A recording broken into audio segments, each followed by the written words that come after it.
Olá, meus amigos e minhas amigas. Nós estamos aqui mais uma vez para falarmos um pouco sobre reforma tributária e seus efeitos nos órgãos da administração pública, para as empresas também, né? Meu nome é Valdo Ramos, eu sou auditor federal de controle externo no TCU, professor na área de licitações de contratos, e hoje eu tenho a honra, né, o grande prazer de estar aqui com meu colega, o Nilo Cruz Neto, que também é professor na área de licitações de contratos. Então, Nilo, fique à vontade aí para se apresentar e dar um oi para o pessoal. Obrigado pelo convite, Evaldo, grande amigo. É uma satisfação enorme estar aqui. Sou auditor da CGU já há alguns anos e também ministro curso na área de licitações e contratos administrativos. Pois é, Nilão, a gente tem um desafio grande aqui hoje, né, que é falar sobre reforma tributária, um tema muito controvertido.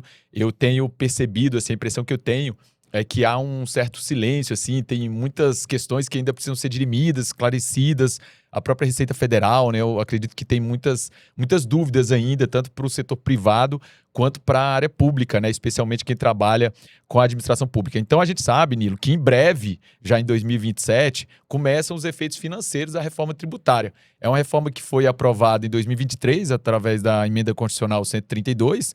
Depois teve uma lei complementar, 214, que trouxe um disciplinamento maior aí, né, mais um detalhamento sobre a reforma. E depois, inclusive, alguns regulamentos, mas o que nos interessa é o seguinte: como que vai ser assim? O que você está esperando, principalmente para as empresas que contratam com o poder público e para a administração pública, para os nossos colegas gestores que atuam aí, principalmente na gestão e fiscalização de contratos? Por onde começar, né? Como que você vê todo esse cenário? A gente tem que pensar na reforma dos dois lados. Tanto do lado das empresas que participam de licitações e também daquelas que já têm contratos celebrados com órgãos da administração pública, como do lado dos órgãos que vão realizar licitações agora e a partir do ano que vem também, e já tem contratos, né, celebrados com diversas empresas. O primeiro ponto de partida é entender a reforma como um processo. Principalmente para quem começou a estudar agora, e curiosamente muita gente está começando a estudar agora, é muito sedutor encarar o final do processo da reforma, o fim da reforma. Então, o que a pessoa logo tem em mente? O ICMS vai acabar, o ISS vai acabar, PIS e COFINS vão acabar, e no lugar desses tributos vai haver o surgimento da CBS e do IBS, nosso IVA dual, né? E não é bem assim, não vai ser literalmente da noite para o dia. Então, nós vamos ter um processo gradual, né? É um processo que, primeiro, a gente vai ter o afastamento, né, do PIS e COFINS, a CBS vai surgir já agora com impactos financeiros a partir de 2027. Nós vamos ter, basicamente, uma estabilização de cenário em 2028, né? Então, 2028 talvez seja um ano sem grandes traumas, pelo menos com relação a 2027. E aí nós vamos ter uma outra fase que vai de 2029 a 2033, em que o ISS e o ICMS vão ceder lugar para o IBS. Então, na verdade, é um processo. Tanto quem está do lado da empresa tem que estar acostumado, tem que se preparar para esse processo, como quem está também do lado da administração tem que se preparar para isso. Eu acho que esse cronograma de implementação da reforma, Nilo, considerando que, na verdade, em 2026 a gente já começou a perceber o destaque nas notas fiscais das alíquotas de IBS e de CBS, mas são alíquotas que não geram efeito financeiro. E aí, a partir de 2027, a gente efetivamente vai começar a perceber, e a grande mudança em 2027 vai ser, de fato, a extinção do PIS e da COFINS e a entrada da CBS. O que me impressiona, assim, em termos de complexidade, é que com a entrada da CBS, que é cobrada por fora, a gente até conversou sobre isso com o professor Tiago Zagato, é uma cobrança diferente, o tributo não é cobrado por dentro, mas a gente vai continuar tendo, por exemplo, o ISS, o ICMS, que são impostos cobrados por dentro e que têm suas peculiaridades, né? Tem alíquotas variáveis. No caso do ISS, eu posso ter alíquota de 2% a 5% dependendo do município. Então a gente vai conviver não só a partir do ano que vem com a entrada da CBS, mas durante todos esses anos, né? 2027, 28, 29, 30, 31 e 32, e principalmente no período de 29 a 32, porque aí a gente vai ter redução gradativa do ISS, do ICMS e entrada do IBS. Ou seja, é uma conta muito complexa para a É. empresa que não está preparada, que não tem uma capacidade de fazer uma precificação. E aí eu te pergunto, a empresa que contrata com a administração ou que pretende celebrar contratos com a administração, especialmente as empresas do Simples Nacional, né? Porque 80% das empresas no Brasil são optantes do regime tributário Simples Nacional. É um regime que, teoricamente, é mais interessante, né, sob um ponto de vista econômico, tributário para as empresas. Mas como que você vê a postura, assim, quais são os principais cuidados que uma empresa do Simples, por exemplo, deve adotar diante desse cenário, dessa perspectiva aí em relação à reforma?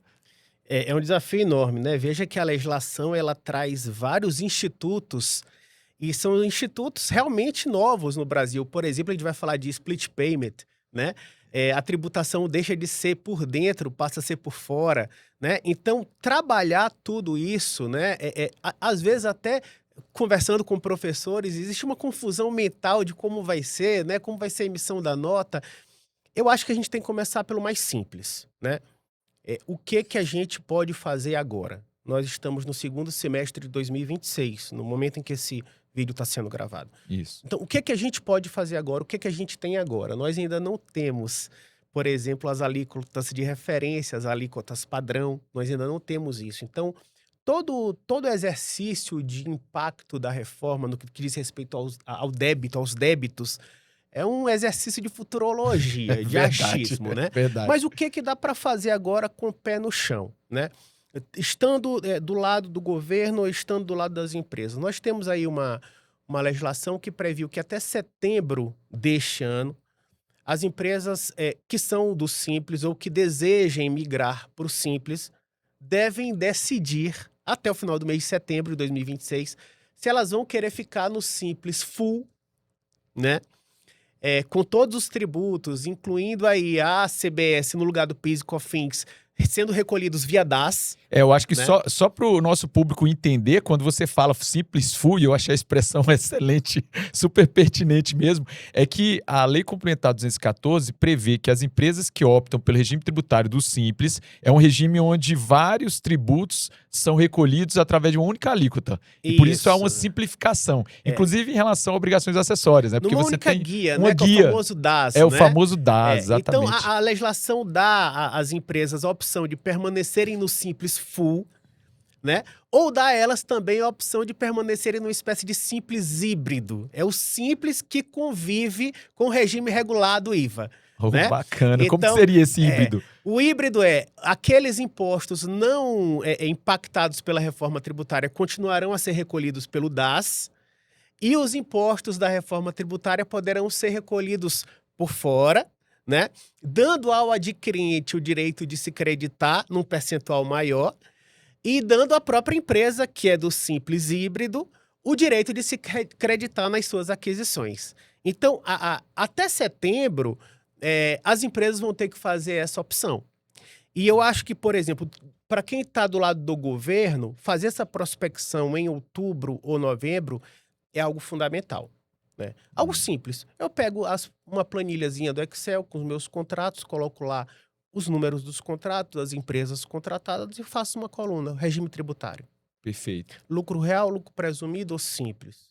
E aí eu vou me ater, neste primeiro momento, às empresas do Simples.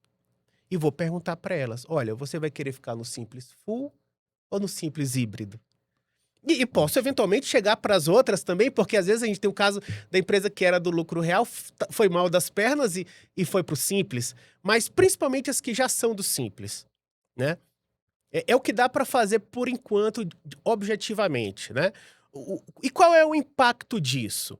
O impacto disso, para mim, basicamente é o seguinte, fazendo essa prospecção inicial, para as empresas que vão permanecer no Simples Full, eu não vou ter praticamente nenhum trabalho de revisão no próximo ano. Porque não vai ter mudança de alíquota, né? A faixa tributária continua sendo a mesma. Basicamente, né? Espera-se. Assim foi, né, anunciado, prometido. A parcela de PIS e COFINS que constava do DAS vai mudar de nome, né? E ali vai ficar ali IBS-CBS. Então, a rigor, né, não haveria mudança. E o que vai acontecer com as outras empresas que migrarem para o Simples Híbrido, que desejarem migrar para o Simples Híbrido? Bom, aí ela vai ter o direito de se creditar, né? E quando a lei complementar fala do reequilíbrio dos contratos, ela fala que eu tenho que levar em consideração, enquanto órgão contratante, o direito que a empresa vai ter de se creditar.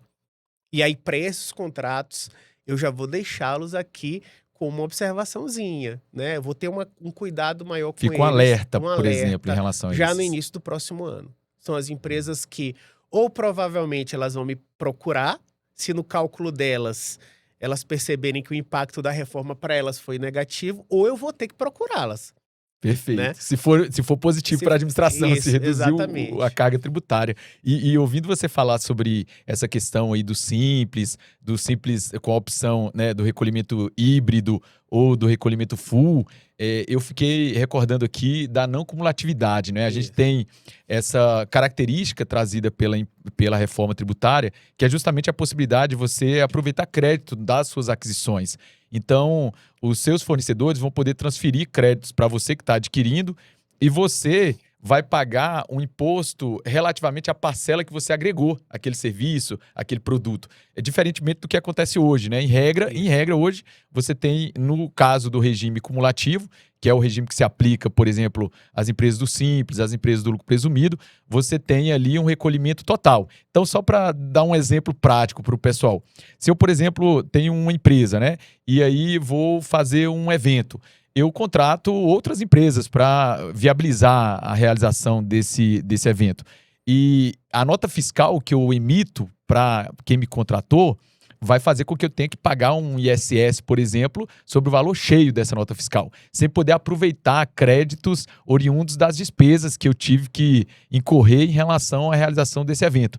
Na reforma tributária, isso muda, porque aí eu vou poder aproveitar, e a ideia é exatamente essa do imposto sobre valor adicionado, o imposto sobre valor agregado, que é você recolher um imposto só sobre, um tributo só sobre o valor que você agregou àquela atividade. Mas o que me chamou a atenção também, Nilo, foi o seguinte: quando você falou aí das empresas do Simples, e de fato as empresas têm até setembro para optarem por continuarem no Simples Full, recolhendo todos os impostos todos os tributos dentro de uma única alíquota, dentro do único documento de arrecadação do Simples, ou migrarem para esse regime híbrido em que ela vai recolher tanto o DAS como também a CBS a partir do ano que vem por fora, gerando créditos integrais, como se fosse uma empresa do regime regular. É que o mercado, meu amigo, e esse é um ponto interessante, não é uma questão só de tributo, de peso tributário, mas o mercado, você acha que o mercado, de alguma forma, pode fazer com que alguns fornecedores que hoje são do Simples e que, teoricamente, pela matemática, se ele fizesse uma conta simples ali, ele chegasse à conclusão: não, eu vou continuar no Simples, que eu não quero ter problema com esse negócio de reforma tributária. Você não acha que o adquirente dele, dependendo da posição que ele se encontra na cadeia, né? Isso. Mas dependendo dessa posição, será que o adquirente dele, o contratante dessa empresa, não pode forçá-lo ou induzi-lo economicamente, porque eventualmente ele vai falar: o seu concorrente é do Simples híbrido, ele me transferirá muito mais crédito do que você, que é do Simples Full. Você acha que pode acontecer esse movimento? Com certeza, com certeza. É uma decisão que é muito importante e ela tem que ser tomada necessariamente com o auxílio do contador da empresa. Agora, para o empresário que vai no feeling, né? Algumas coisas ele já tem que observar de imediato. Eu sempre digo que ele tem que observar principalmente quem são os clientes dele, quem são os clientes, em que lugar ele está na cadeia, né? E ele também tem que observar qual é a atividade dele e quanto de insumos ele adquire para exercer a atividade dele. Eu gosto sempre de dar os exemplos partindo do mais simples até a gente chegar no contrato com a administração pública. Você sabe que eu sou do Maranhão. Não, já te convidei para conhecer os Lençóis Maranhenses, você nunca foi. Eu ainda não tive a oportunidade, Mas lá não em é por falta Barreirinhas, de vontade, que é não, o viu? município dos Lençóis Maranhenses, tem uma sorveteria chamada Sorveteria Bolinha. Opa! Tem um sorvete excelente. E a sorveteria Bolinha é muito cheia. Tem muito turista, muitos locais tomam sorvete lá. Famosa. E eles têm uma característica lá que é curiosa. Só pessoa física e só paga no Pix. Não paga no cartão, né? Paga no dinheiro ou no Pix. Então, vamos supor que a sorveteria do Bolinha seja uma MLEPP, Perfeito. no contexto da reforma tributária. Muito provavelmente, eles vão permanecer no Simples Full. É verdade. Muito provavelmente, eles vão permanecer no Simples Full. Por quê? Porque o adquirente dele não tem. Sou eu. Pessoa física. Eu não sou contribuinte do IVA. Eu não tenho como me creditar. Tá entendendo? Se eles fornecessem sorvete para empresas, vá lá, mas para pessoas físicas, não. Então, tem atividades em que naturalmente o empresário vai continuar optando por ficar no Simples Full. Concordo, verdade. Tá? Muitas empresas de capacitação e treinamento. Há empresas de capacitação e treinamento cujo grosso, né, o core business são contratos de treinamento para órgãos e entidades da administração pública, que não são contribuintes de maneira geral. Não tem interesse de se creditar. Que vendo por esse aspecto, não tem aquele ímpeto de querer que isso também faça parte de uma reflexão sobre a vantajosidade ou não. Não vai ter um benefício econômico Isso. direto, né? Em relação ao crédito que ela vai aproveitar lá do seu isso. fornecedor. Agora, para muitas empresas, o cenário não é esse. Para muitas empresas, eu tenho, por exemplo, gráficas e malharias. Eu tenho gráficas que têm muitos clientes na administração pública e tem muitos clientes no mercado. É verdade. E se ela tem um cliente no mercado que é uma grande empresa, o adquirente dela, essa grande empresa, em algum momento pode muito bem chegar para falar assim, olha, eu queria que você saísse do Simples Full, eu quero que você vá para o Simples Híbrido, porque eu me acredito. Ou às vezes ela pode nem falar, mas tem uma outra empresa concorrente dessa, que é do Simples Híbrido, ou é do regime regular, do lucro presumido, do lucro real, e que mesmo oferecendo um preço superior ao dela, mas levando em consideração os créditos que ela vai transferir para essa contratante, para a contratante vai ser melhor contratar uma outra. É um ajuste de mercado. É isso. Na verdade. E quando você falou aí da sorveteria do Bolinha, que aceita só o Pix, não aceita o cartão de crédito, já vou me preparando quando eu for lá, já vou me preparar para pagar com Pix. Eu tenho percebido, assim, a gente tem estudado muito, né, porque é um desafio gigantesco tentar entender, porque eu acho que talvez quanto mais a gente estude, mais dúvidas surgem em relação à reforma tributária, mas uma das percepções que eu tenho é de que é uma reforma, antes de tudo, tecnológica. É uma reforma que, se realmente for implementada, a gente ainda não tem as alíquotas, né? Sequer temos as alíquotas, mas tudo indica que ela será implementada e nós estamos torcendo para que dê tudo certo. Mas o que eu fico imaginando é o seguinte: essa concepção, essa iniciativa de fazer um IVA dual, por exemplo, de tentar implementar o split payment, que a gente vai comentar daqui a pouco, só é possível porque nós temos uma sofisticação, digamos assim, em relação aos documentos fiscais eletrônicos. Eu digo sofisticação porque, diferentemente de muitos outros países, no Brasil, grande parte das negociações, das transações comerciais, das operações comerciais, são feitas por meio de documentos fiscais eletrônicos, já são feitos. E a Receita tem endurecido, tem cobrado cada vez mais. A questão, e assim, é só um pontozinho de reflexão. Será que, se a partir do momento em que a sorveteria do Bolinha estiver recebendo um monte de Pix de pessoas físicas, e eu imagino, estou presumindo que esse recebimento por meio de Pix seja para evitar recolhimento dos tributos. Será que a Receita...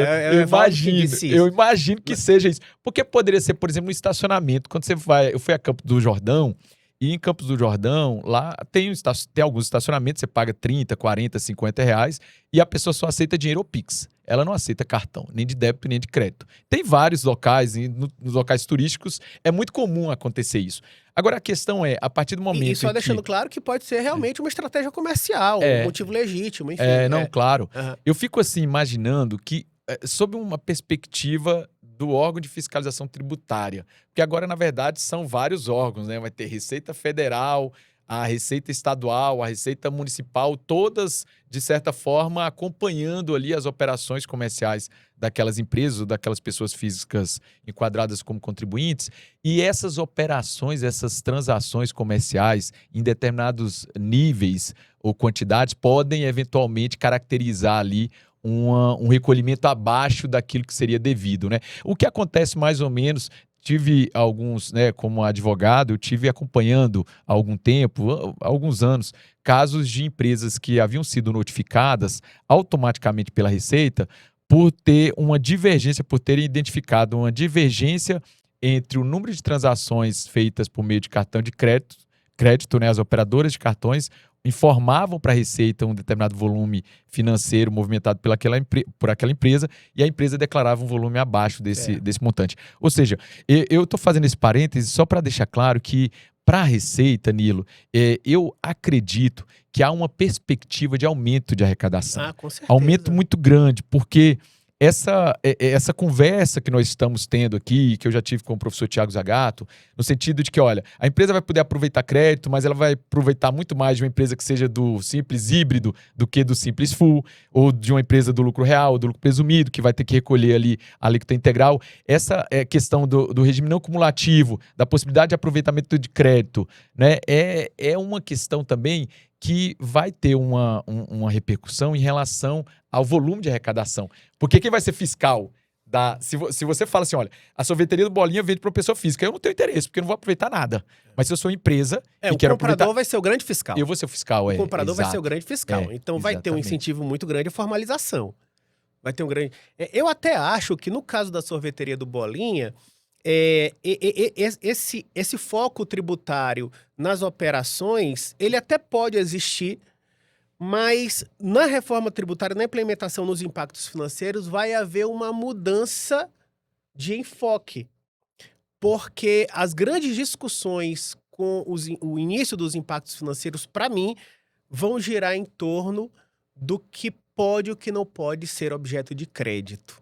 É verdade. Por mais que a Lei Complementar 214 tenha tentado prever o que pode ou não pode, há questões sensíveis, inclusive questões sensíveis relacionadas aos contratos administrativos, que vão ser objeto de discussão em algum momento. Eu vou dar um exemplo aqui para ficar bem claro. A legislação fala que despesa relacionada à mão de obra não pode ser objeto de creditamento. Mas ela fala também que alguns benefícios previstos em convenções coletivas de trabalho podem dar direito a crédito, né? E nós temos em muitas convenções coletivas um benefício, geralmente ele aparece na planilha lá da IN5 no módulo 2.3, cesta básica. Cesta básica. Perfeito. É um benefício com o nome de cesta básica, não é tributado, não há tributação, por isso mesmo ele está lá no módulo 2.3, mas é uma cesta básica que ela é concedida em formato de pecúnia. R$150. Eu meto lá no 2.3, vai no contra-cheque do trabalhador, do terceirizado. Tá, mas espera aí. A legislação está dizendo agora que esse benefício eu posso me creditar. Tá, mas como é que eu vou me creditar? Não tem nota fiscal no meu CNPJ. É verdade. A nota de crédito não prevê a possibilidade de eu emitir nota de crédito para isso. Então, qual é o meu raciocínio enquanto empresa contratada e empregador? Na minha próxima negociação do sindicato, eu falo assim, aí, eu vou comprar a cesta básica. Eu vou te dar a cesta básica. Você não quer uma cesta básica? Eu não vou te dar em pecúnia, porque em pecúnia eu não me acredito. Você não me dá nota fiscal, você não me passa nota fiscal. É verdade. Eu vou não tinha nem parado comprar pra a pensar cesta nisso. básica e vou te dar a cesta básica. Quer dizer, uma mudança de estratégia, até na empresa de terceirização. E né, a empresa está fazendo o papel dela. É legítimo. Aí, vamos saber se ela vai conseguir convencer o sindicato dos empregados ou não. Mas vai ter mudança, vai ter um ajuste ali. Um ajuste. É verdade. Porque o comprador, o contratante, as empresas vão querer aproveitar tanto quanto muito possível. Bacana, porque a gente conversando assim, eu nunca tinha parado para pensar nesse efeito, né, nas empresas de terceirização, se esses custos podem gerar créditos para ela e só vão gerar créditos se ela realmente comprar de um contribuinte, então ela não vai fazer sentido ela passar em pecúnia para os seus trabalhadores. A questão, por exemplo, do seguro, né, ou do benefício de saúde odontológico, para mim, enquanto empresa, eu vou preferir te passar o dinheiro ou eu prefiro contratar? Eu vou preferir contratar. Você tá entendendo? Porque eu tenho crédito daquilo. É verdade. Pelas previsões que nós temos em relação às alíquotas, embora nós não tenhamos assim exatamente o percentual, mas nós sabemos ali que deve girar em torno de 28%, 29%, isso vai variar, inclusive ano a ano, porque eles fazem um cálculo bem complexo para determinarem as alíquotas, vão fazer um cálculo bem complexo e pode realmente ir variando de ano a ano, mas isso realmente vai trazer uma repercussão grande. Nilo, nessa linha, assim, do que você já até mencionou, de que a gente poderia começar do simples, assim, as situações menos complexas.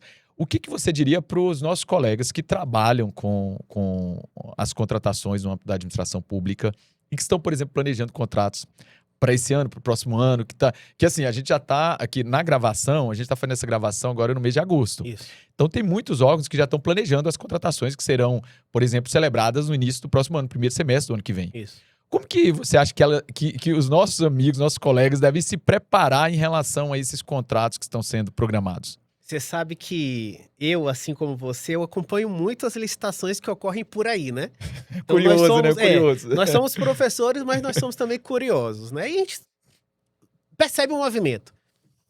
Qual é a tendência agora até o final do ano? Vão aumentar as impugnações ou pelo menos os pedidos de esclarecimento, especialmente naquelas licitações cuja vigência vai atravessar, né, o dia 31 de dezembro. O mercado quer saber. O mercado quer saber como é que eu precifico isso. Porque você vai celebrar eu vou participar de uma licitação para terceirização, tá, vigência é 1 ano. Eu estou fazendo a licitação em agosto, vou contratar em setembro. Então, boa parte do meu contrato já vai ser em 2027. Em 2027 eu já vou ter impacto financeiro. Isso já está acontecendo agora. Quem está abrindo licitação para fornecimento, para obra, para serviço terceirizado, já está vendo na pele isso. E uma coisa que eu acho que é uma falha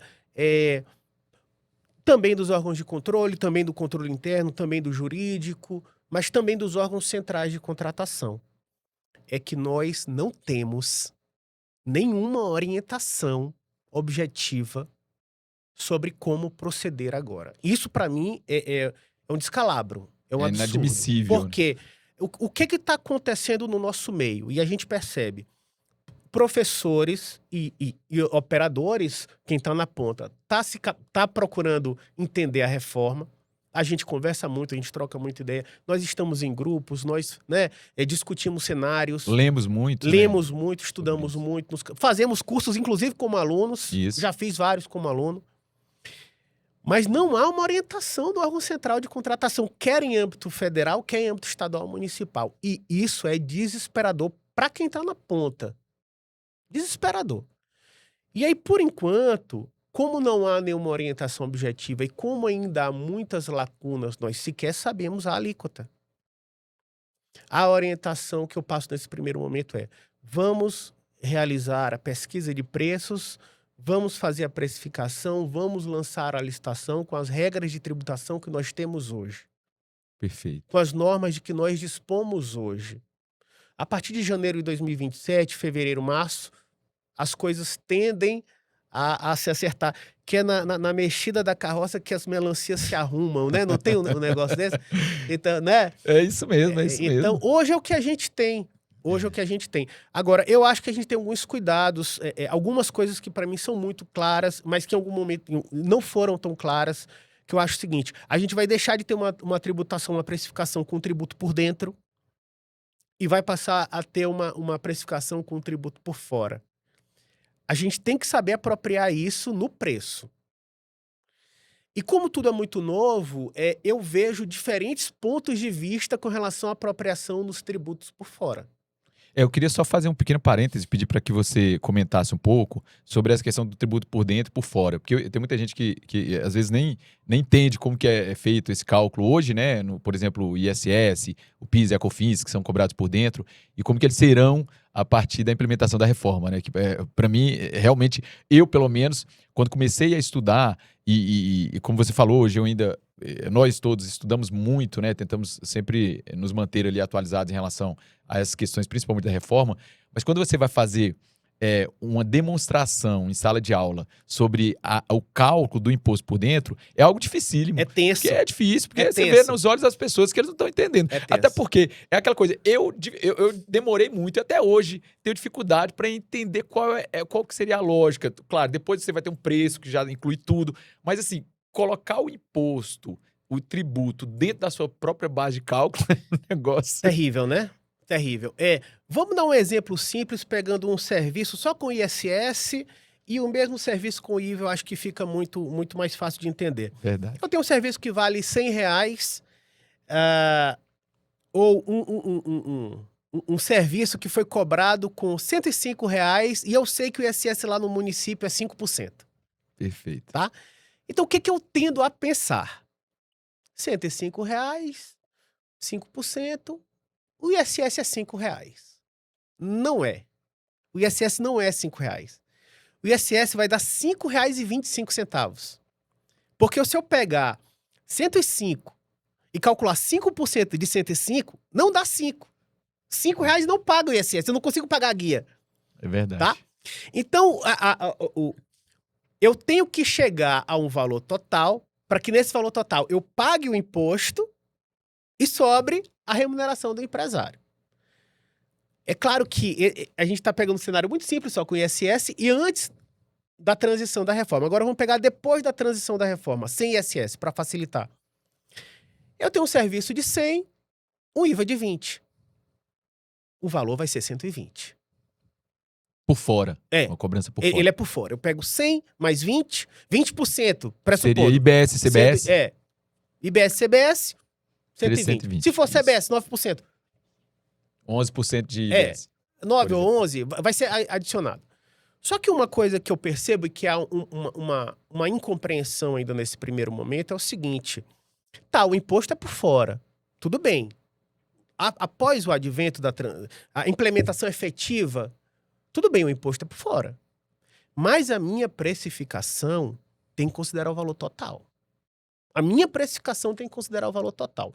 E aqui eu acho que a nossa legislação foi um pouco falha em relação a isso. Vou dar 2 exemplos. Você viaja para os Estados Unidos, vai lá para Disney, para Flórida. Você tem... Só um detalhe, lá eles não trabalham com o IVA nacional como nós temos aqui. O que eles têm lá é um imposto chamado Sales Tax. Mas se você for lá na Disney, você vai ver uma etiqueta, um bonequinho do Mickey, $10, tá? É verdade. Mas você não vai... Quando você chega para pagar o boneco, você não paga $10. Se você tiver com a nota de 10, você não vai conseguir comprar. Não vai conseguir pagar. Você paga R$10,60. Alguma coisa assim. Porque vai acrescentar o valor Sales Tax. Não aparece o valor do imposto na etiqueta, no preço. Exatamente. Quando eu vou para a Europa, e aí eu tenho o IVA, né? É o VAT. Lá na União Europeia eu tenho uma norma que fala que o preço de etiqueta tem que ser o preço final com IVA. Então lá se tiver 12, é 12 com IVA. Não vai ter surpresa na hora de pagar. Isso. E a nossa legislação não fala nada. Então, muita gente tem a dúvida. Vem cá, quando eu chegar num cabeleireiro para cortar o cabelo, se tiver lá R$50, é com o IVA ou sem o IVA? É com o imposto, para ser bem assim, informal, né? É isso. É com imposto ou sem imposto, né? E aí, hoje a resposta é: você só vai descobrir na hora de pagar. É verdade. Esse A não ser que haja o movimento dos PROCONs, eu acho que provavelmente ocorra, mas do jeito que está hoje, você só vai saber na hora de pagar. Mas por que eu estou dando essa volta toda? Porque, para mim, na precificação com o IVA, a gente tem que colocar no valor estimado o IVA. Veja, ele vai continuar sendo por fora. Mas ele vai estar embutido no meu preço. Isso. E aí eu acho um erro crasso é quando a simulação retira o acréscimo do IVA. Tá entendendo? O meu valor estimado tem que estar com o IVA. Porque Mas ele eu vai vou- incidir sobre a operação. Mas é um IVA em que, considerando a não cumulatividade, eu não vou ter um IVA calculado ou adicionado considerando a alíquota nominal. Então vamos imaginar que seja 28%. Eu vou ter que estabelecer uma alíquota média, um IVA médio, não é isso? Como que vai funcionar? Porque assim, o gestor público que está planejando uma contratação ou que a partir do ano que vem vai receber um pedido de revisão econômica, de reequilíbrio econômico. A empresa, eventualmente, no pedido de reequilíbrio, ela vai alegar que houve um aumento na carga tributária dela. Mas ela não pode dizer, por exemplo, olha, eu pagava 8,65%, aliás, 3,65% de PIS e COFINS, eu estou colocando 8,65%, adicionando 5% de ISS, né? Mas 3,65% de PIS e de COFINS, e agora eu vou pagar 8% ou 9% de CBS, eu estou pagando 8 ou 9% de CBS. essa diferença, essa impressão inicial que a gente tem de aumento de carga tributária pode ser desconstituída a partir da análise dos créditos que foram aproveitados por aquela empresa. Então, assim, eu acho que o grande desafio que nós vamos ter hoje na administração, que nós teremos daqui para frente, é analisar cada caso, considerando a atividade econômica, a cadeia em que a empresa, né, se encontra, a capacidade dela, o custo, né, do serviço ou do produto que ela fornece. Então, tudo isso vai impactar ali na identificação da alíquota dela. Agora, claro, quando a gente estiver fazendo a estimativa, a gente vai ter que estimar uma alíquota média para poder analisar futuramente as propostas ali na licitação, não é verdade? A gente tem algumas propostas, algumas modelagens que estão surgindo. Pessoalmente, eu não me alinho muito à técnica de estimar uma alíquota média na pesquisa preliminar de preços. Para mim, o raciocínio na pesquisa preliminar de preços deveria ser considerar a alíquota cheia, a alíquota full. E, durante a licitação, pegar a proposta ajustada da empresa que ganhou o item, que está provisoriamente em primeiro lugar, e saber se, a partir dos creditamentos a que ela faz jus, ela consegue cumprir com o preço que ela me ofereceu. E eu explico por quê. O meu universo numa licitação são as empresas licitantes. Então, eu sei que existe um mercado por aí, mas numa licitação, o meu mercado é quem apareceu. E eu não tenho ingerência sobre quem vai aparecer. E eu posso ter objetos que permitem distintos regimes tributários. Eu posso ser um órgão grande, eu posso ser um órgão pequeno. Você está entendendo? Eu posso, por exemplo, faz todo sentido. eu posso De licitar verdade. vigilância, eu posso estar no simples. Eu não acredito nada. E se eu só tiver empresa... E se for um órgãozinho pequeno? Um órgão que ninguém... É uma salinha, um prédiozinho pequeno. As grandes não têm interesse, para elas não é vantajoso. Não vão participar. Elas não vão participar porque elas querem contratos grandes, elas não querem deixar um vigilante lá de dia, outro de noite. Para ela é muito trabalho administrativo para pouco dinheiro. E se eu só tiver empresas do simples naquela licitação? Aí seu orçamento pode estar subestimado. E aí eu corro o risco de ter um item fracassado. É. Porque eu cheguei na alíquota média já no valor estimado. Você está entendendo? Então, a minha percepção é de que, pelo menos para efeito de valor estimado, eu considero a alíquota full. E você desonera o gestor público de ter que estimar essa alíquota a partir de fontes que não existem. Porque não principalmente existe, né? no começo. No início. No início da implementação dos impactos histórico financeiros. Ninguém tem histórico. Tá entendendo? E aí eu deixaria para avaliar a alíquota efetiva da empresa. Né? Eu concordo totalmente. Ótimo, foi perfeito o seu raciocínio. Inclusive, eu queria aproveitar... Não é uníssono, tá? Existem muitas visões de colegas muito, né, competentes que propõem a alíquota efetiva, né, matriz de creditamento, são ideias muito interessantes, né? Mas eu, pessoalmente, tenho uma visão um pouco diferente. Para mim, pelo menos no valor estimado, na pesquisa preliminar de preços, eu consideraria o percentual cheio. Cheio, né? Mas no direito, Nilo, o raciocínio, né, a lógica do direito realmente não é como a lógica matemática. A gente pode conviver ali de forma harmônica, né, com várias interpretações e ainda mais com um tema tão controvertido, tão complexo como a reforma tributária.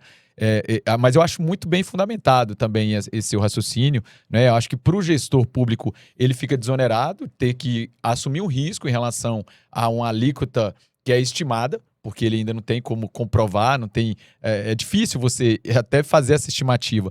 Então, aproveitando esse gancho, meu amigo, eu queria só falar para os nossos colegas que estão assistindo aqui que nós sabemos que para o gestor público, principalmente para quem atua com contratação pública, você que é fiscal, que é gestor, que é dirigente de um órgão público, os desafios são sempre muito grandes quando se trata de contrato administrativo, de equilíbrio econômico, de planejamento de contratações. E nesse cenário da reforma tributária, tudo fica ainda mais difícil, né? Nós temos um programa de treinamento continuado que se chama Programa Tutor Tira Dúvidas. Eu, professor Nilo e o professor Tiago Zagato estamos à frente desse projeto. É um projeto que tem rendido muitos frutos, não é isso, Nilo? A gente tem percebido assim, um resultado prático, impressionante, porque ele é composto por diversas linhas, digamos. A gente tem um material vastíssimo, de excelente qualidade, que é permanentemente atualizado. Nós temos cursos online que são oferecidos gratuitamente para até 15 participantes, até 15 integrantes do órgão que adquirem essa solução, que contrata esse treinamento. E nós temos esse acompanhamento contínuo, né? Esse contato permanente, tentando dirimir dúvidas que surgem ali nos casos concretos mesmo, porque a gente não consegue nem antecipar tudo o que pode acontecer, porque são tantas coisas que podem acontecer. E às vezes os gestores, principalmente aqueles gestores de órgãos menores, eles se sentem desamparados, eles ficam preocupados, ficam inseguros, né? E o programa Tutor Tira Dúvidas é uma ideia que surgiu a partir dessa percepção de que os gestores públicos precisavam de algo para auxiliar mesmo, né? De um serviço de treinamento que, de fato, pegasse na mão ali, ensinasse, pegasse um caso concreto, analisasse junto com o colega, junto com o gestor. Então, se você tiver interesse no programa Tutor Tira Dúvidas, entre em contato comigo, professor Nilo, com o professor Tiago Zagato. E, além disso, nós temos também um curso agendado sobre reforma tributária e os seus impactos nos órgãos públicos. Você pode ter acesso às informações complementares aí por meio desse QR Code que está na tela. É um curso que foi desenvolvido, concebido, pensando nos aspectos teóricos e também práticos, né? A gente vai fazer exercícios, simulações para tentar mostrar para vocês como você deve lidar em relação à reforma tributária. Essa proposta, né, essa interpretação que o Nilo fez, essa sugestão que o Nilo fez, inclusive, sobre a utilização da alíquota cheia, é algo que pode ser uma boa saída para aqueles colegas que ainda estão muito seguros. Como que eu vou estimar uma alíquota média ali do IVA a partir já do próximo ano, porque a partir de 2027 a gente já vai ter a substituição do PIS e da COFINS pela CBS. Mas, Nilo, eu queria que você me falasse um pouco, meu amigo, sobre um termo, uma expressão em inglês, eu nem me lembro como que está isso na lei em português, né? Mas é o split payment. Como que é esse tal de split payment? O que significa? E você tem uma extraordinária capacidade de explicar com muita clareza, com muita simplicidade. O que vai ser esse split payment no âmbito da reforma tributária? Vamos lá, vamos explicar. O split payment, ele é um dos corações da reforma. É ele que vai viabilizar, né, na verdade, a reforma. A ideia de creditamento, ela só é uma ideia aceita pelo fisco porque o creditamento só vai ocorrer com efetivo pagamento. Esse é um dos pressupostos, né? Não existe creditamento virtual a rigor. Na maioria dos casos, só vai haver creditamento com o pagamento. Aqui eu queria só rapidamente fazer um parêntese. Aqui em Brasília, eu já vi várias notícias saindo na mídia de empresas, até supermercados grandes aqui em Brasília, empresas que praticaram gravíssimas fraudes fiscais, sonegações fiscais milionárias, às vezes até bilionárias, por conta de notas fiscais frias.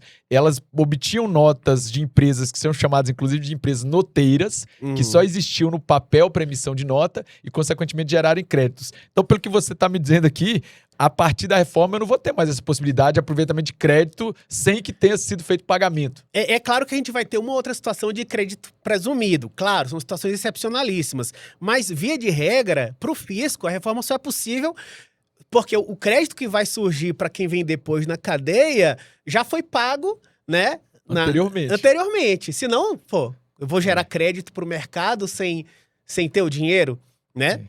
E é por isso que é um imposto sobre o valor agregado, sobre o valor adicionado. O que o split payment faz é operacionalizar isso de maneira mais rápida, né? Então, no momento do pagamento, é feito, né, a separação. Existe um split payment super inteligente, como dizem, né, em que vai haver comunicação entre os sistemas do fisco, da unidade pagadora, e já é feito o cálculo do montante de crédito e de débito, isso é compensado e é recolhido. E é o ponto-chave da reforma. É o coração mesmo. É o coração, é o que viabiliza. Só tenho dúvidas de que ele vai ficar pronto, né, logo no início de 2027. Mas, Nilo, você não acha? Eu já vi várias críticas em relação a essa demora, a possível incapacidade da administração tributária implementar o split payment. Split é a divisão, né? É a divisão. O pagamento, a divisão do pagamento, digamos assim, numa tradução livre. É isso. Mas o que eu também já vi, essa não é uma percepção minha, mas a gente vem estudando isso.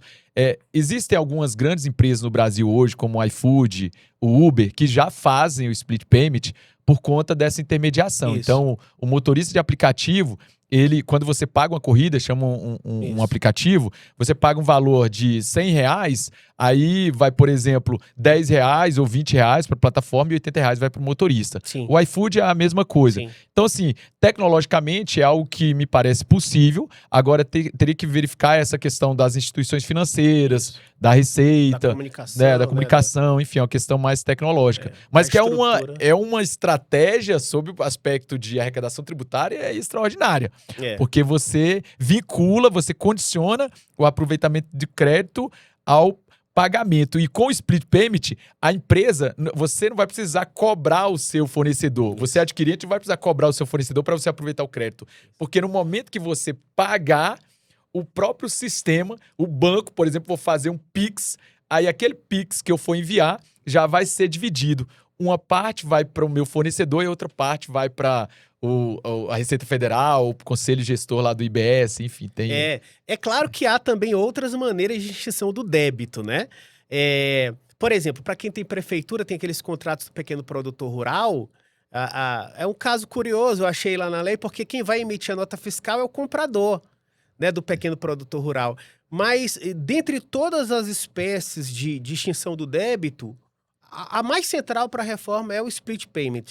Como é uma questão que ainda está em aberto, isso gera algumas incertezas, né? Nós temos muitas incertezas. Existem questões que podem ser levantadas aqui, por exemplo, para obras, né? A Lei Complementar 214 previu que cada obra seria uma espécie de centro de custos, então os créditos e débitos seriam todos ali por obra, né? Então imagine uma empreiteira que tem várias obras sendo tocadas ao mesmo tempo, não ia ser os créditos e os débitos consolidados na empreiteira, e sim por obra. Mas, e como é que ficam os contratos de manutenção predial? Aí já fica bem mais difícil. Prédio ou a gente vai misturar tudo? Tem uma questão que eu acho hoje bastante sensível e não é propriamente uma questão relacionada ao IVA, mas sim ao ISS, que é saber se o IVA vai compor a base de cálculo do ISS. Para mim, hoje, é uma das principais questões. Porque o que vai acontecer? O IVA vai ser por fora. E o IVA vai aumentar o valor da nota fiscal. É verdade. Então eu tinha um corte de cabelo de R$100. Vamos supor lá no... Você que tinha de R$100. No meu caso é 30, 20. No seu seria R$100. Né? Tá? Hipoteticamente. E aí eu tenho, vamos supor, um IVA lá, vamos colocar 10%. Tá. Qual vai ser a base do ISS? Vai ser 100 ou vai ser 110? Porque a Lei Complementar 214 não entra nesse mérito. Quando eu vou na Lei Complementar 116, eu não encontro resposta para isso. Só que qual é o meu receio? O meu receio é base de cálculo do ISS. Meu receio é fazer uma consulta para o fisco municipal e o fisco municipal chegar para mim e falar assim, não, vai aumentar a base de cálculo. Ele entra na base do ISS. O fisco vai responder o quê? Eu quero arrecadar mais, filho. É verdade, com certeza.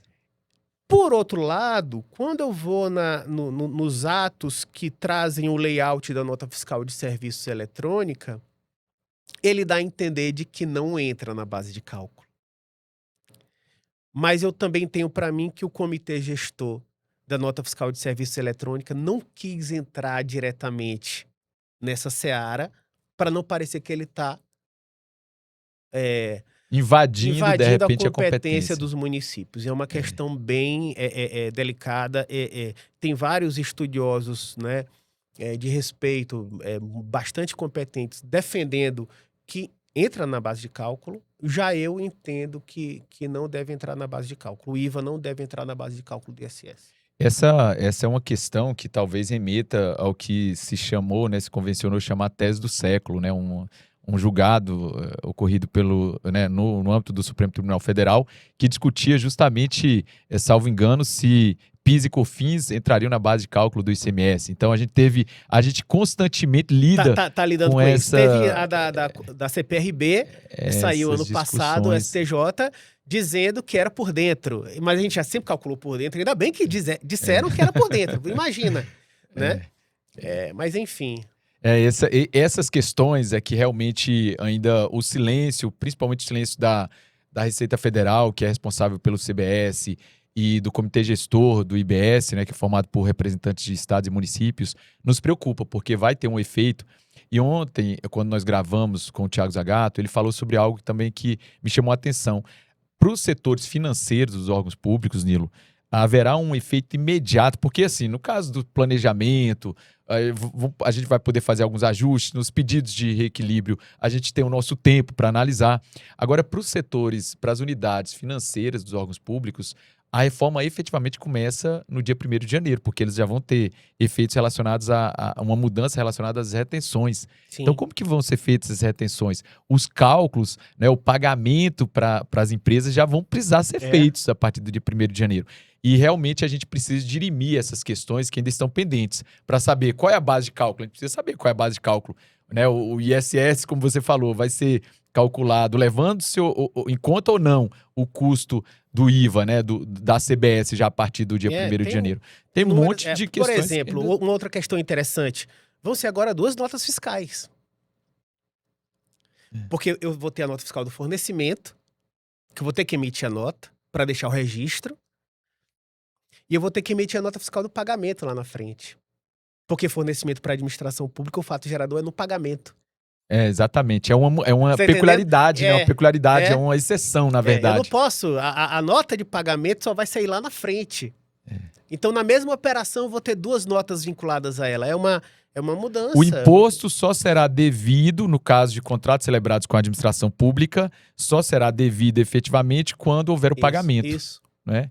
O que acaba até, de certa forma, né, enfrentando um problema que, infelizmente, acontece muito com a administração pública, que é o atraso, né, reiterado dos pagamentos. Enquanto a empresa já teve um ônus antes de recolher o imposto devido naquela operação. É verdade. Meio que resolve, mas vamos torcer também para que isso não seja um estímulo para a perpetuação do atraso, exatamente.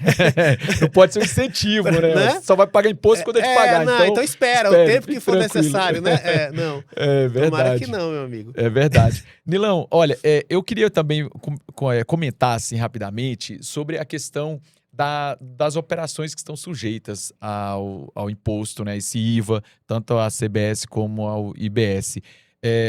A gente tem contratos, operações, como, por exemplo, locação de bens móveis e imóveis, que não se sujeitam a ISS ou a ICMS. Não se sujeitam a ISS, muito menos a ICMS. Com a reforma, a Lei Complementar 214, ela trouxe um conceito de bens... Aliás, é até uma terminologia interessante. Normalmente, na administração, a gente fala assim, olha, fornecimento é para bens e execução de serviço ou prestação de serviço.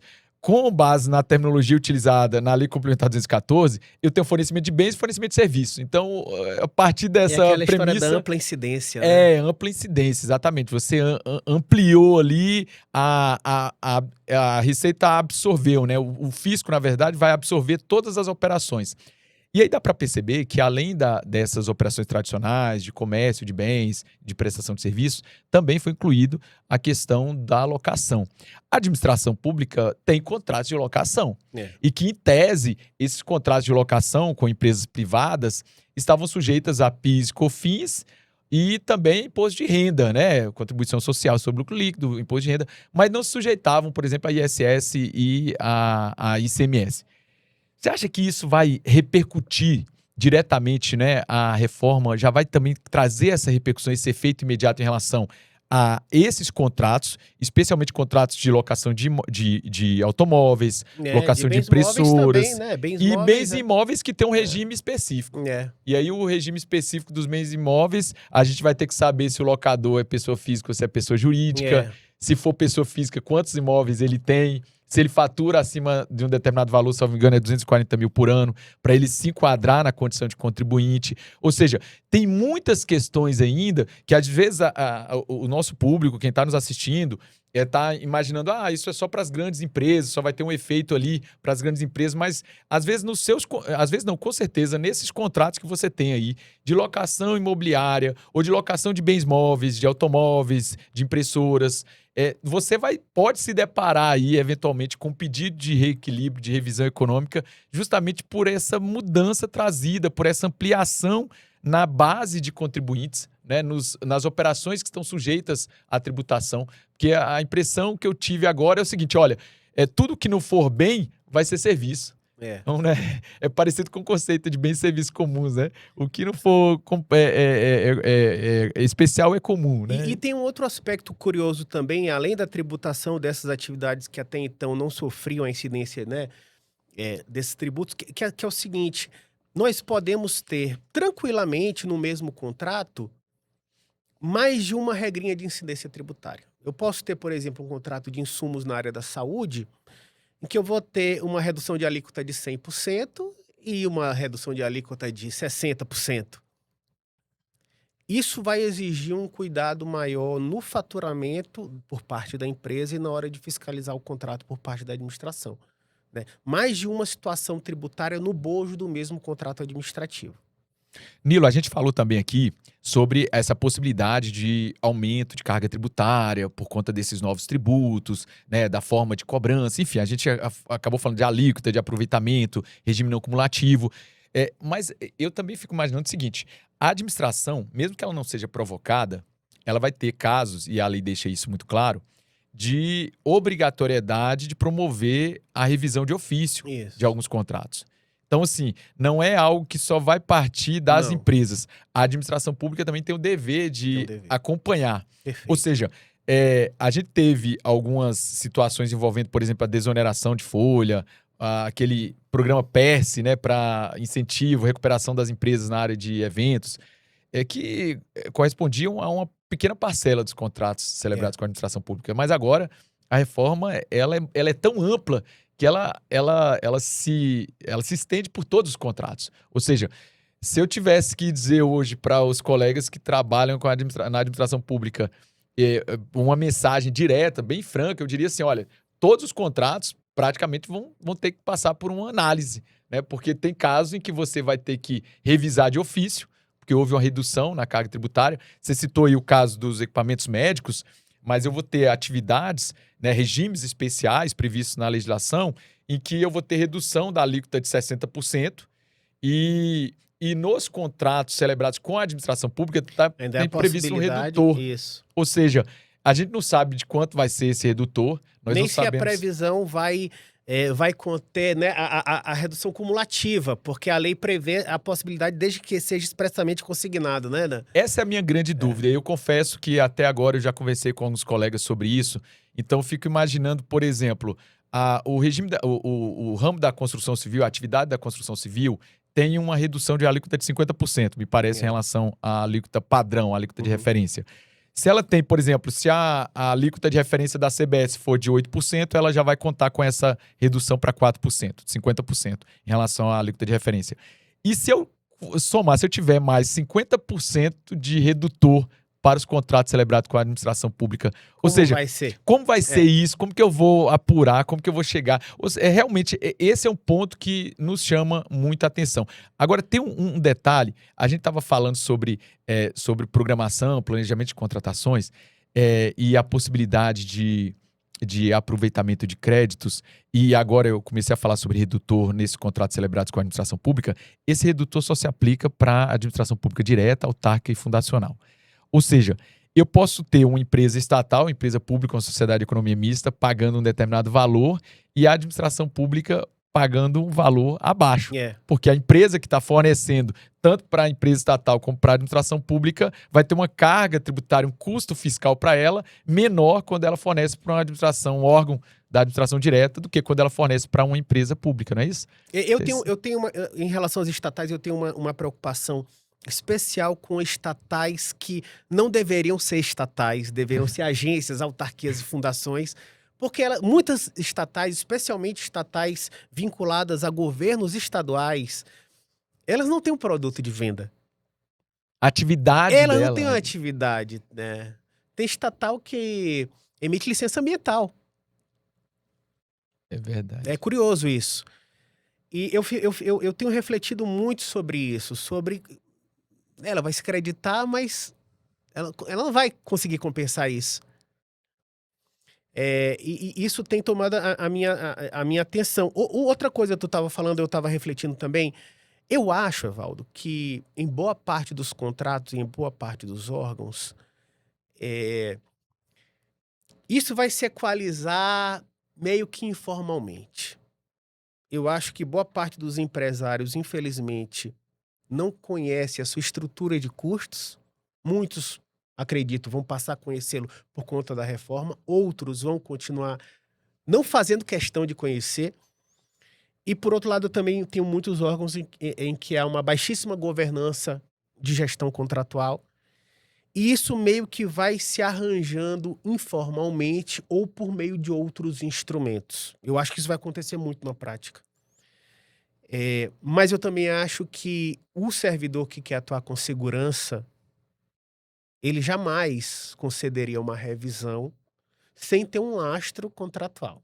Um lastro de cálculo, de previsão normativa. Uma justificativa, uma demonstração técnica, da pertinência, do cabimento. E daí a importância dessas capacitações, né? E daí a nossa responsabilidade enquanto professores. É fazer com que quem está operando lá atue com segurança, saiba conceder e depois se vier um órgão de controle e falar, não, tá aqui, ó, tá aqui a legislação. Então é isso, né? Agora, muito provavelmente a gente vai se deparar com diversos tipos de situação, né? A partir do ano que vem. Mas eu também tenho dito o seguinte, nós enquanto professores temos uma responsabilidade muito grande de tentar simplificar a compreensão da reforma para o fiscal e para quem está na etapa de planejamento. Às vezes eu fico preocupado com algumas soluções que é muito legítimo que surjam propostas, soluções que são idealmente muito bem concebidas, assim, algo que realmente eu vejo assim, poxa, mas que operacionalmente são de difícil implementação. Justo, eu compartilho dessa mesma percepção. Então a gente tem que tomar muito cuidado, né? Muito cuidado com isso. Pelo menos, principalmente nesse momento inicial, né? Eu acho, fazendo uma reflexão, por exemplo, nós da administração pública, nós não somos contribuintes. Não vamos aproveitar crédito. Não vamos aproveitar crédito. Mas, de certa maneira, eu também reflito às vezes, e por que eu teria que incorporar no meu contrato o crédito que é da empresa? O crédito que é do meu fornecedor. Aquele crédito lá é dele. Ele adquiriu ao comprar um insumo do fornecedor dele. É verdade. Mas olha o que eu estou fazendo. Eu, administração pública, que não tenho crédito, que não sou consumidor, quero trazer aquele crédito do cara lá na operação anterior para o meu contrato. É verdade. Tá entendendo o que eu tô falando? Mas é verdade. É uma apropriação financeira. Agora, por que eu não vou tão longe aí? Porque a lei me autoriza a fazer isso. A lei, quando ela está lá no artigo 374 em diante, ela fala, não, olha, na hora que eu for fazer a revisão dos contratos, eu tenho que levar em consideração os créditos que o meu fornecedor teve. Aí, beleza, tudo bem. Matou, morreu a questão. Mas, conceitualmente, né, da concepção, parece a malandragem da administração. Que diabo que eu vou incorporar no meu contrato o crédito cuja titularidade é do meu fornecedor? É verdade. Enfim, eu concordo, meu amigo. Questões, né? A gente já está avançando aqui, né? Um pouquinho, tá já encaminhando, aliás, para o final. Mas quando você falou isso sobre a questão da informação, tenho certeza de que um dos maiores ativos que as pessoas têm hoje é a informação. A informação tem um valor gigantesco, principalmente para quem tem essa atribuição, essa responsabilidade para tomar decisões. Quando eu vou explicar, por exemplo, esses instrumentos de reajuste, repactuação e revisão, que também é chamada de reequilíbrio, de recomposição, de realinhamento econômico, Eu sempre digo que essa revisão, isso que está associado ao fato do príncipe, esse aumento da carga tributária, por exemplo, e que vai ser devido caso haja uma comprovação, ou a própria administração vai ter que promover de ofício, esse é o instrumento que, para mim, sem sombra de dúvidas, é o mais difícil. É o que representa a maior responsabilidade para o gestor, porque não há limites. Diferentemente, tem muita gente que até confunde, acha que tem limite de 25%, isso não tem limite. Tanto é verdade que na pandemia nós tivemos ali revisões de 8.000%, de 5.000%, dependendo do produto. Não é uma análise cara crachá, como é o reajuste. Reajuste cara crachá. Qual foi o índice? Vamos lá. Tal. Tá. Repactuação, olha a convenção, ajusta a planilha. É isso. A revisão ela é muito complexa. E nós estamos juntos, como eu disse, né? Nós estamos juntos com vocês, né? Tentando trazer, por isso que nós gravamos aqui esses 2 podcasts, tentando trazer informação de qualidade. Então eu queria, já de antemão, antes de passar a palavra para o meu colega Nilo, né? Agradecer a todos, né? Pela audiência, pelo acompanhamento, e estamos aí à disposição, né? Como a gente falou, a gente está com um curso marcado sobre reforma tributária. Nós não vamos sanar todas as dúvidas, claro. A ideia é que você saia com uma boa noção sobre o que é a reforma, quais os prováveis impactos dela nos seus contratos, para que você consiga tomar as decisões de forma mais segura, né? Ainda que sejam divergentes em relação às nossas interpretações. Mas você não pode desprezar, ignorar, se omitir em relação a esse movimento, a isso que eu chamo de maior revolução dos últimos 40 anos no âmbito das contratações públicas, porque vai afetar todos os contratos e nós precisamos nos preparar. Então, muito obrigado. Nilo, valeu, meu amigo, foi ótimo, obrigado, né? A conversa passa rápido, uma conversa que eu tenho certeza que vai ajudar muitos colegas que estão ali na ponta, que têm essa missão de conduzir as contratações públicas. Importante também que no curso, além das aulas, né? Eu, professor Evaldo, professor Thiago Zagato, nós também disponibilizaremos planilhas de apoio ao cálculo, né, da revisão contratual. Então, eu tenho o meu modelo, o professor Thiago também tem a dele, a gente vai apresentar esses modelos para os alunos, os pressupostos, os cálculos. Então, o aluno ele não vai sair do curso apenas com municiado do ferramental teórico, ele vai ter também um arquivo, né, arquivos de apoio que vão auxiliá-los, né, ali na análise dos pedidos de revisão, ou mesmo quando a administração pública tomar a iniciativa dela própria para verificar os impactos da reforma nos seus contratos. Beleza, meu amigo. Muito obrigado e até a próxima. Valeu. Valeu, um abraço. Tchau, tchau.